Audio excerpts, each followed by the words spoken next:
apa?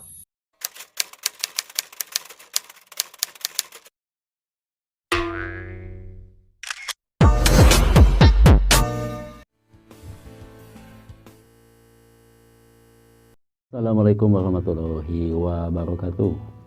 Kembali lagi di channel yang sama. Kali ini saya akan kembali membahas tentang sebuah sejarah ya, kisah. Tetapi di sini saya akan membahas sesuai ini bulan Agustus ya. Yaitu bulan sebentar lagi kita akan merayakan HUT RI, Hari Ulang Tahun Republik Indonesia, Hari Kemerdekaan. Dan sebelumnya saya membahas tentang perjuangannya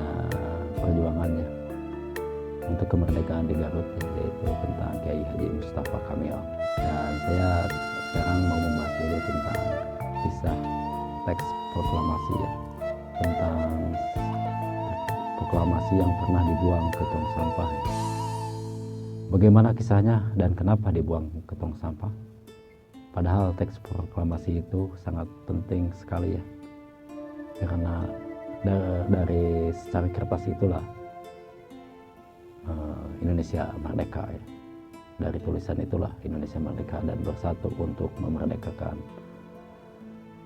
negeri ini dengan jasa para pejuang. Oke, oleh karena itu simak saja video ini sampai selesai.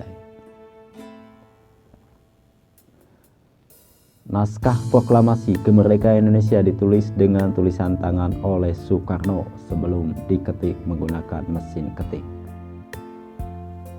Tahukah kawan-kawan semua, teks proklamasi tulisan tangan tersebut pernah dibuang ke tong sampah dan akhirnya teks proklamasi itu bisa kembali dan ada sampai sekarang, dan itu adalah teks proklamasi asli tulisan Bung Karno. Dikutip dari situs resmi Kementerian Pendidikan dan Kebudayaan Republik Indonesia, naskah proklamasi kemerdekaan Republik Indonesia awalnya ditulis pada selembar kertas berwarna putih dari blok not berukuran panjang 25,8 cm, lebar 21,3 cm dan tebal 0,5 mm. Naskah proklamasi tulisan tangan Soekarno sempat dibuang di keranjang sampah karena dianggap tidak diperlukan lagi. Apalagi naskah proklamasi sudah diketik dengan mesin ketik oleh Sayuti Made.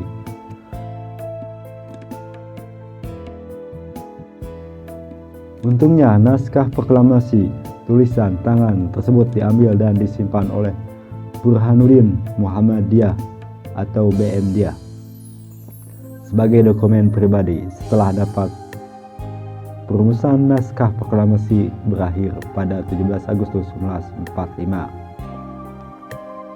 Kemudian Burhanuddin Muhammadiyah menyerahkan naskah proklamasi tulisan tangan tersebut kepada Presiden Soeharto pada tahun 1995.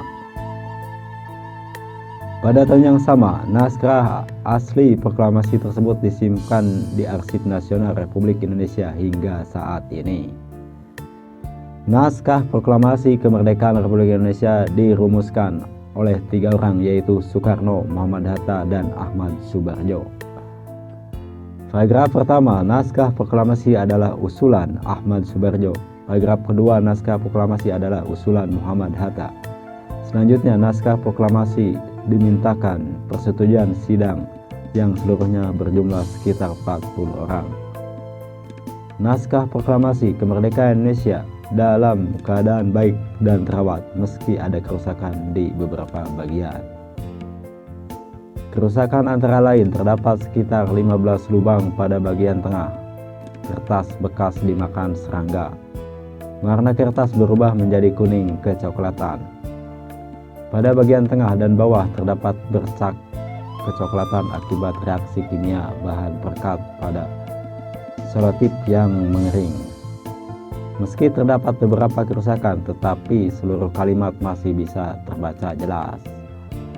Saat ini naskah dimasukkan ke dalam kantong plastik kedap udara dan disimpan dalam berangkas di ruang bertemperatur khusus Gedung Arsip Statistik Arsip Nasional Republik Indonesia, Jalan Ampera, Jakarta Selatan.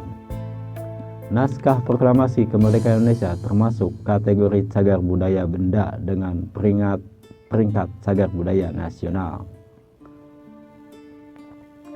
Demikian kisah tentang arsip ya, tentang tulisan asli Bung Karno ya, tentang teks proklamasi yang pernah dibuang ke tong sampah, dan akhirnya dari sosok Burhanuddin Muhammadiyah,